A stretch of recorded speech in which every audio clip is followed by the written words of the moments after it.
नमस्कार प्रिय विद्यार्थियों। पिछले व्याख्यान में हमने महान इटालियन दार्शनिक मैकियावेली के जीवन परिचय, उनकी प्रमुख पुस्तकें और उनके संबंध में कही गई प्रसिद्ध उक्तियों के संबंध में बात की थी, प्रसिद्ध कोटेशंस के संबंध में बात की थी। आज हम उसी कड़ी के तहत मैकियावेली के इस व्याख्यान में मैकियावेली के राजनीतिक एवं नैतिकता संबंधी विचारों का अध्ययन करेंगे और इसको समझने की कोशिश करेंगे कि आखिर मैकियावेली को प्रथम आधुनिक विचारक क्यों कहा जाता है। तो आइए हम बात करते हैं मैकियावेली की। मैकियावेली के राजनीति एवं नैतिकता संबंधी विचार। राजनीति एवं नैतिकता, पॉलिटिक्स एंड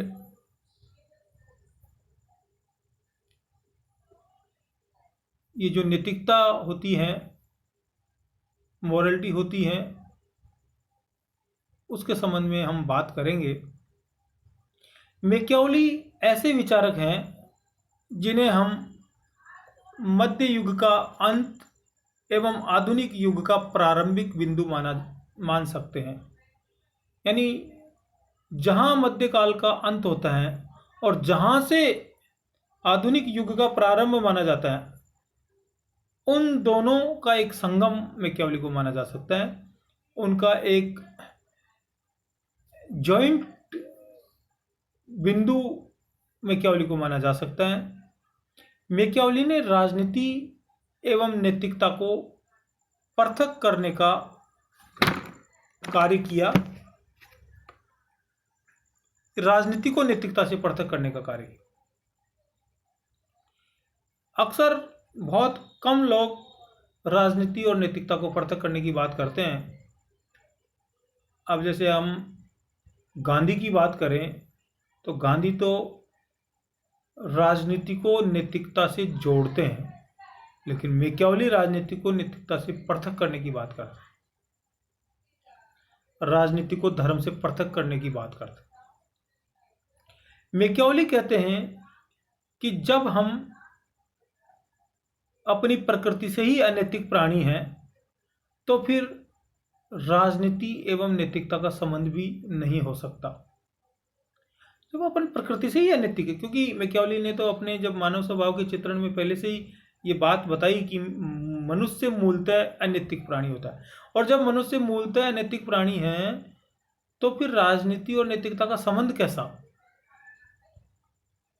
इन दोनों में संबंध नहीं हो सकता।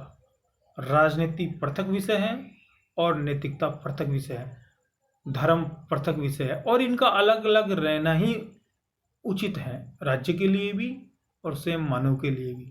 ऐसा मैकियावेली मानते हैं। मैकियावेली राजनीति एवं नैतिकता को पृथक करते हुए नैतिकता के दोहरे मापदंड बताता है, जो निम्न प्रकार है। यानी दोहरी नैतिकता की बात करता है, नैतिकता के दोहरे मापदंडों की बात करता है, जिसके कारण कई बार मैकियावेली की आलोचना भी की जाती है। उन्होंने शासक के लिए अलग प्रकार की नैतिकता और शासितों के लिए अलग प्रकार की नैतिकता बताई है, जो काफी कॉन्ट्रोडिक्टरी है, लेकिन इस कारण उनकी खूब आलोचना भी हुई। बात करते हैं पहले शासक की नैतिकता। मैकियावेली के अनुसार शासक की नैतिकता अधिक से अधिक शक्ति अर्जित करने में है। यानी शासक को हमेशा अपना कंसंट्रेशन अधिक से अधिक शक्ति अर्जित करने में लगाना चाहिए, ऐसा मैकियावेली कहते हैं कि शासक की नैतिकता अधिक से अधिक शक्ति अर्जित करने में है। शासितों की नैतिकता, मैकियावेली कहते हैं कि शासितों अर्थात जनता की नैतिकता शासक की आज्ञा का पालन करने में है। यानी शासितों को शासक की आज्ञा का पालन करना चाहिए, उसी में उनकी नैतिकता निहित है, उनकी नैतिकता समाहित है।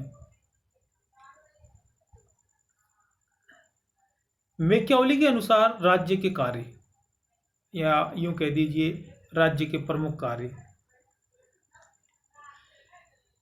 मैकियावेली कहते हैं कि राज्य एक आकस्मिक संस्था है, यानी राज्य को आकस्मिक संस्था बताते हैं जिसकी उत्पत्ति प्रजा की सुरक्षा के लिए हुई है। मैकियावेली राज्य के निम्न प्रमुख कार्य बताता है। कई प्रकार के कार्य उन्होंने राज्य के बताए और ये भी कहा कि राज्य एक आकस्मिक संस्था है जिसकी उत्पत्ति प्रजा की सुरक्षा के लिए हुई है।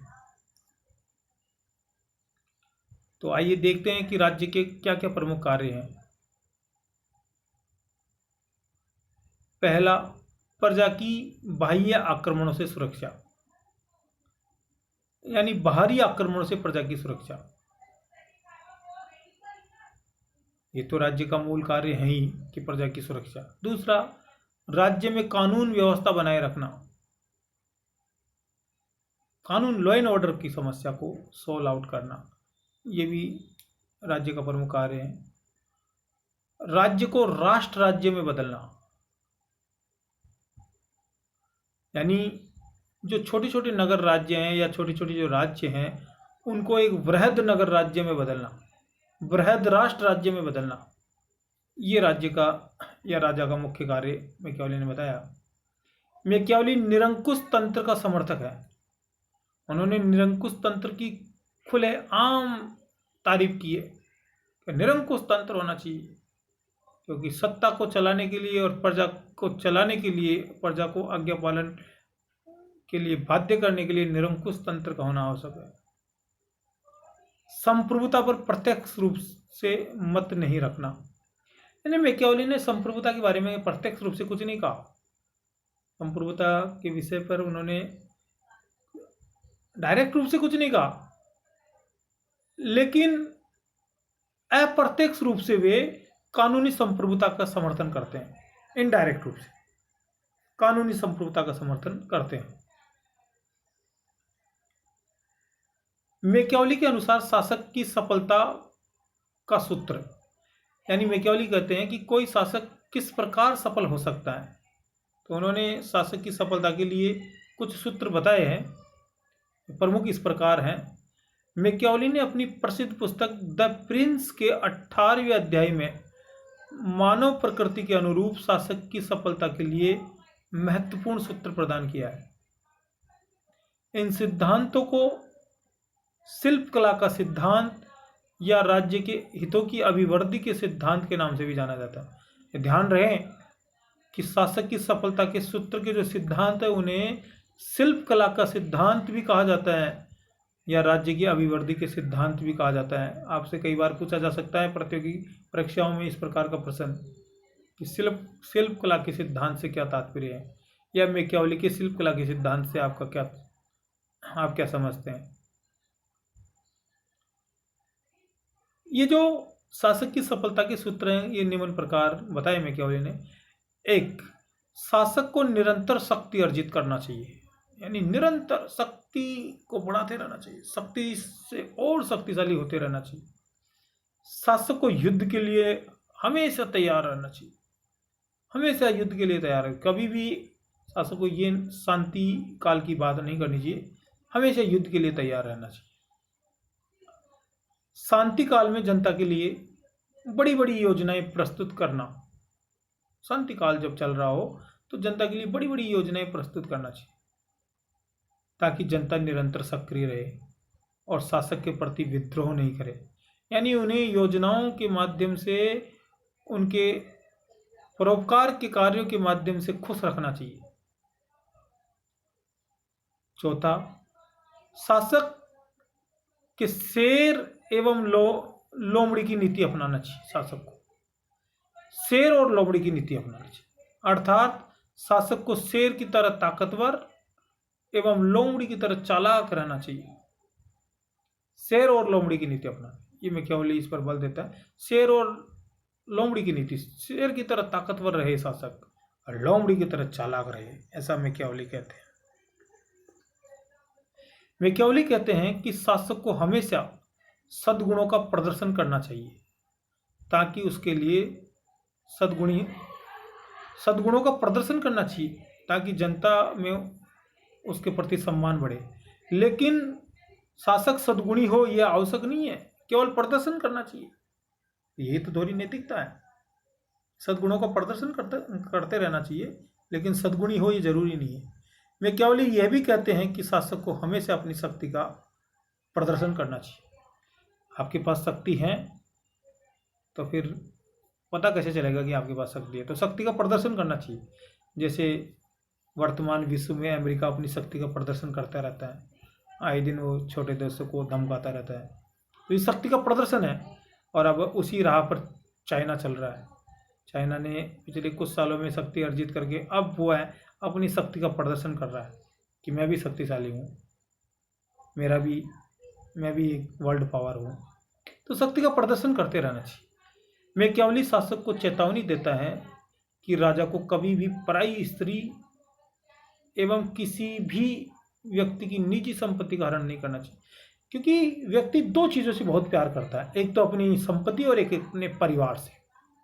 और शासक को इन दोनों ही कामों में हस्तक्षेप नहीं करना चाहिए अगर अपने साम्राज्य को सुरक्षित रखना है। तो ना तो वह पराई स्त्री का हरण करे और ना वह किसी व्यक्ति की निजी संपत्ति का हरण करे, क्योंकि इन दो चीज़ों से कमजोर, गरीब से गरीब व्यक्ति को भी मोहब्बत होती है। मैकियावेली यह भी कहते हैं कि शासक को हमेशा पुरस्कार देने का कार्य स्वयं करना चाहिए। यानी देखो, दिखावटीपन की बात आ रही है। शासक पुरस्कार देने का कार्य स्वयं करे और दंड देने का कार्य अपने अधीनस्थों के माध्यम से करवाए। यानी दंड अपने अधीनस्थों के माध्यम से दिलवाए और पुरस्कार देने का कार्य स्वयं करे, ताकि जनता में शासक के प्रति सम्मान रहे। और जो दंड दिया जाता है उसमें शासक को किसी प्रकार का दोषारोपण नहीं किया जा सके, इसलिए दंड दूसरों से दिलवाया जाना चाहिए। ये मैकियावेली ने कुछ बातें बताई। फिर आगे मैकियावेली कहते हैं कि शासक को हमेशा चापलूस लोगों से दूरी बनाए रखनी चाहिए और चापलूस लोगों को कभी भी मंत्री नहीं बनाया जाना चाहिए। मंत्री पद हमेशा योग्य व्यक्तियों को ही दिया जाना चाहिए, क्योंकि चापलूस लोग राज्य को डुबो देंगे।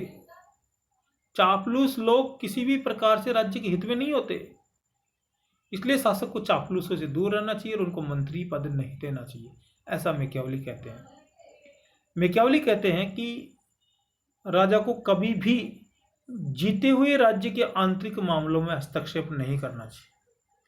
जो उनकी परंपराएं हैं, जो उनकी संस्कृति है, जो उनके पारिवारिक सर्कमस्टांस है, उनमें किसी प्रकार का हस्तक्षेप, किसी प्रकार के परिवर्तन की कोशिश नहीं करनी चाहिए। क्योंकि अगर उनमें परिवर्तन की कोशिश करोगे, उनकी कला संस्कृति, उनके पारिवारिक ताने बाने में अगर आप हस्तक्षेप करने की कोशिश करोगे तो विद्रोह भड़क जाएगा और वो उस प्रकार से आपके राज्य में मिक्सअप नहीं हो पाएंगे जिस प्रकार से होने चाहिए।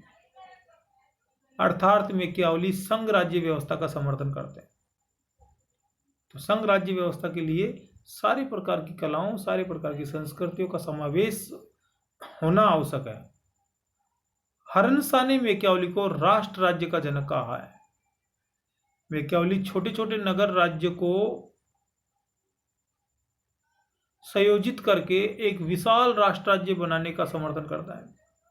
उसको छोटे राज्य पसंद नहीं है कि छोटे छोटे राज्यों में अलग अलग प्रकार की शासन व्यवस्था को देखना और आए दिन उनमें सीमाओं का विवाद होना, आए दिन उनके व्यापारिक लेन देन का विवाद होते रहना, ये अच्छी स्थितियाँ नहीं। और फिर दूसरे राज्यों से पराजित होने का भी खतरा उन छोटे राज्यों को। मैकियावेली कहते हैं कि विशाल राष्ट्र राज्य होना चाहिए जो अपने आप में अपनी सुरक्षा करने में सक्षम हो और छोटे मोटे विवादों से ऊपर हो। तो इस प्रकार मैकियावेली ने शासक की सफलता के लिए बहुत महत्वपूर्ण सूत्र दिए हैं। इनको आप लोगों को समझना आवश्यक है और ये बीए पार्ट तृतीय की परीक्षाओं में पूछ लिया जाता है कई बार। तो आपको इसको ढंग से समझना है और ढंग से करना है। आप लोगों ने मेरी बात को ध्यान से सुना, इसके लिए धन्यवाद। यदि आपको मेरा यह व्याख्यान पसंद आया तो मेरे इस वीडियो को लाइक कर दीजिए और शेयर कर दीजिए। धन्यवाद।